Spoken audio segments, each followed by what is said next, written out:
Siapa yang tidak mengenal Syekh Nawawi Al-Bantani? Ini ulama besar Indonesia ya.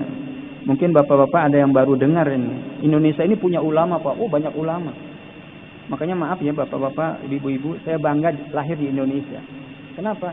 Indonesia itu negara bukan negara Islam tapi isinya Islam. Saya ulangi nih. Negara Indonesia ini bukan negara Islam tapi isinya Islam. Mana?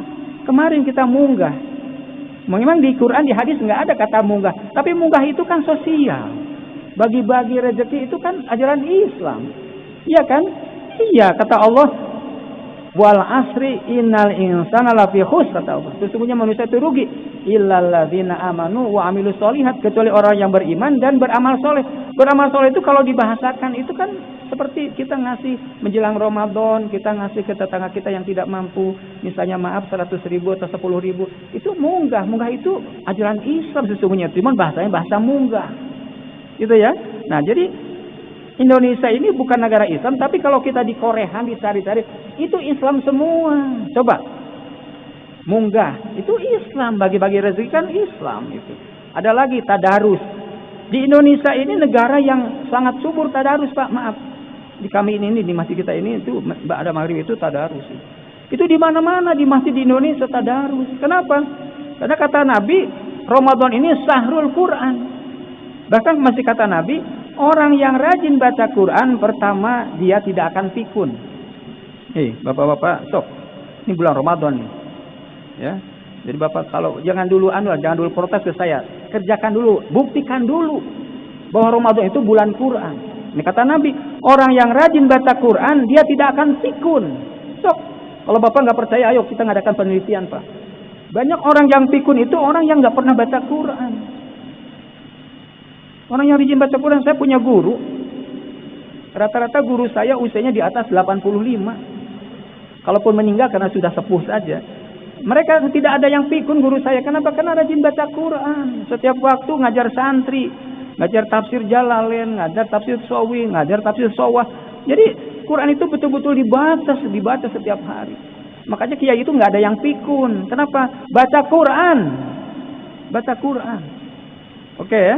Nah, jadi yang kedua, Ramadan ini disebut Syahrul Ilmi, yaitu bulan ilmu, bukan bulan ngalamun, bukan bulan ngahuleng, tapi bulan belajar. Kalau Bapak Ibu terutama ada yang masih muda, taruhlah atau jadikanlah ceramah ini ceramah umum seperti di fakultas atau di kuliah, bawa buku, diperhatikan benar enggak nih.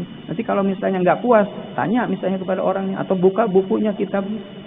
Luar biasa, ini Ramadan Pak. Ramadannya akan datang, tidak ada jaminan kita masih hidup di rumah di bumi Allah ini atau di dunia ini. Nggak ada jaminan Pak. Ini Ramadan 1446 Hijriah, 1447 Hijriah. Mudah-mudahan sih kita minta sama Allah semuanya panjang umur, sehat dan barokah. Amin ya. Tapi nggak ada jaminan ya. Kita minta sama Allah mudah-mudahan semuanya panjang umur, sehat dan barokah. Sudah. Itu Syahrul Ilmi. Yang ketiga, Ramadan itu apa? Syahrul Quran. Bulan diturunkan Al-Quran. Ramadan suci alhamdulillah, diperingati bulan mulia, bulan kang agung, bulan kang utama, bulan Al-Quran lan bulan ibadah. Jadi Quran itu adalah bulan Ramadan, itu bulan Al-Quran, diturunkan Al-Quran. Nah sekarang Bapak Ibu nanya ke saya, kenapa Allah turun Al-Quran? Paling tidak ada 4 jawabannya. Ya misalnya Bapak Ibu nanya nih ke saya nih, Pak, apa sih rahasianya kok Allah menurunkan Al-Quran? Paling tidak ada 4 jawabannya. Pertama, Allah turunkan Al-Quran kepada kita sebagai manusia adalah yang pertama, Quran sebagai al-mau'izah. Apa itu al-mau'izah? Sumber pelajaran. Nih, saya kasih contoh nih Pak. 15 abad yang lalu, Quran sudah mengatakan bahwa ASI itu manfaatnya besar. ASI, air susur ibu. Dulu kan belum ada perguruan tinggi. Tapi Quran sudah bicara ASI itu manfaatnya besar. Makanya orang kampung itu rata-rata pinter-pinter Pak, maaf ya. Saya yakin bapak-bapak banyak yang lahir di kampung seperti saya. Orang kampung itu pintar-pintar. Kenapa? Karena ibunya 2 tahun ngasih ASI ke kita dulu. Beda dengan anak sekarang, orang anak kota. Anak kota kenapa baung-baung nakal-nakal suka melawan? Karena dikasihnya bukan ASI. Apa coba? Susu kaleng. Sudah dikasih susu kaleng, yang ngasihnya bukan ibu. Siapa? Pembantu. Ya, jangan kaget anak sekarang suka melawan, susah diatur. Kenapa? Ya itu tadi. Nih, begini ASI itu. Ayatnya begini. Wal walidatu yurdi'na auladahuna haulaini kamilen, kata Allah. Kata Allah, kalau kamu ingin punya anak yang cerdas, pinter, cager, bager, bener, pinter, tursinger, kasih ASI 2 tahun. Nih, ada seorang profesor, Pak, namanya Profesor Harun Ar-Rasyid. Saya punya bukunya ini.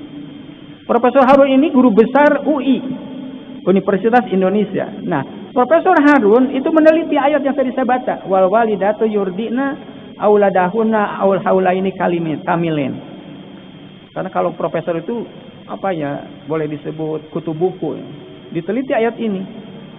Hasil penelitian Prof Harun benar tentu apa adanya. Apa?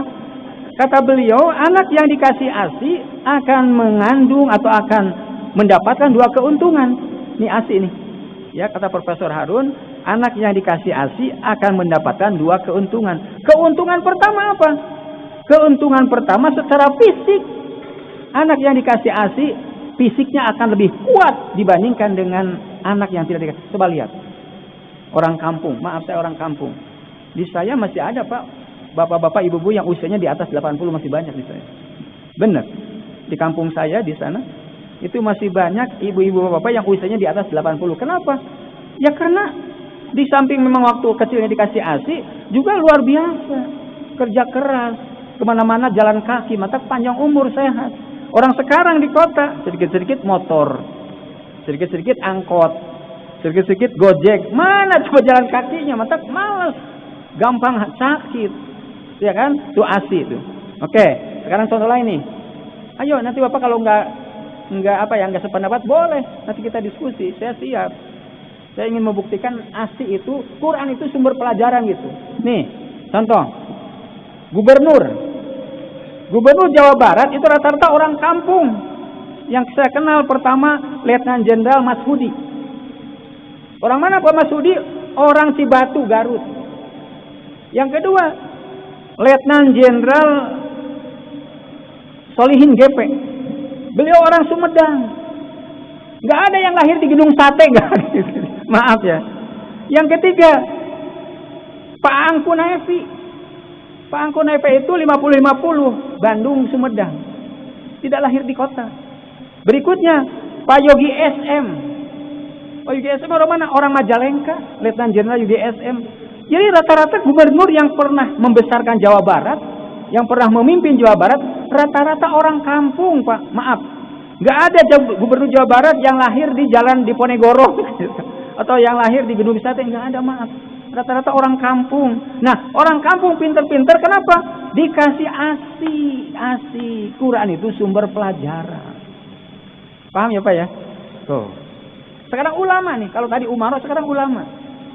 Dulu Majelis Ulama Indonesia, yang saya masih ingat ya, itu dipimpin oleh almarhum almarhumlah Dr. Kiai Haji EZ Mutakin. Mungkin bapak-bapak yang usianya di atas saya tahulah pasti itu. Ya, Majelis Ulama dulu di era 75-80 waktu saya masih kecil, itu ketua Majelis Ulama Jawa Barat adalah Dr. Kiai Haji EZ Mutakin. Orang mana? Orang Cipasung, orang Tasik. Cipasung kampung dibandingkan dengan Singapura berarti ya. Singapura tuh Pak kampung dibandingkan dengan Singapura. Nah ini Pak EZ Mutakin itu orang Singapura. Yang kedua, siapa penggantinya? Itu adalah almarhum almarhumlah, memang sudah pada meninggalnya, Dr. Kiai Haji Samsuri Sidik.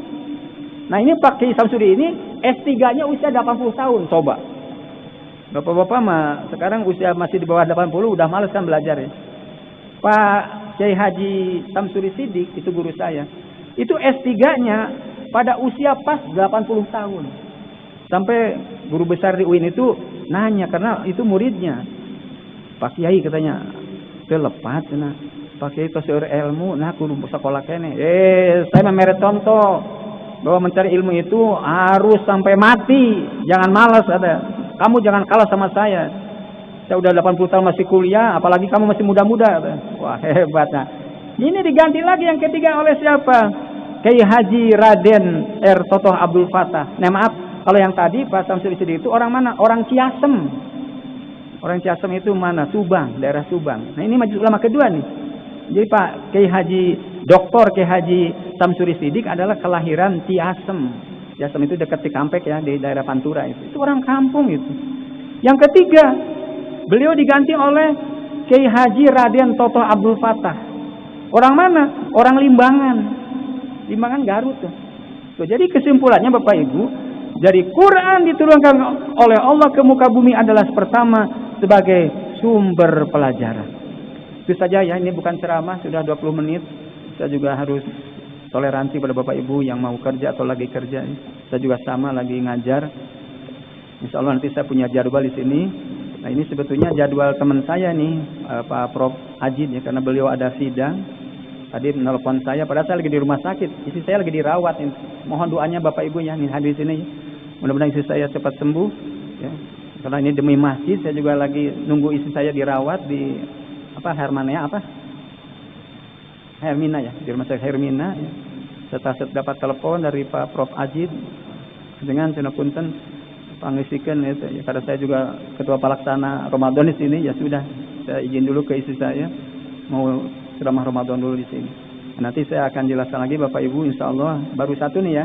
Jadi Quran kenapa diturunkan ke muka bumi? Itu ada 4 jawabannya. Pertama, Quran sebagai sumber pelajaran. Kedua, ketiga, dan keempat, insya Allah nanti kita mudah-mudahan bisa ketemu lagi pada waktu dan gelombang yang sama. Atur nuhun, wallahul muwafiq ila aqwamit thoriq. Yuk semangat.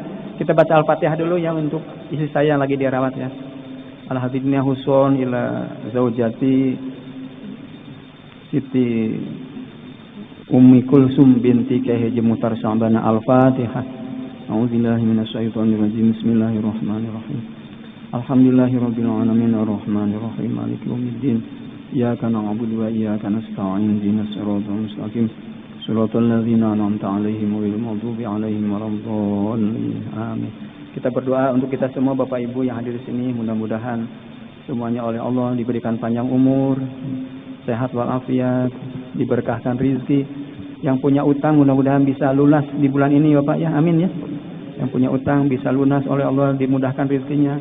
Kemudian yang punya program, punya rencana, misalnya ingin beli tanah, ingin bangun pesantren, masjid, mudah-mudahan oleh Allah dimudahkan supaya rizkinya, amin. Bapak-bapak yang lagi bisnis, mudah-mudahan bulan Ramadan ini oleh Allah dimudahkan jalannya, dia mendapatkan rizki yang halalan thayyiban, amin.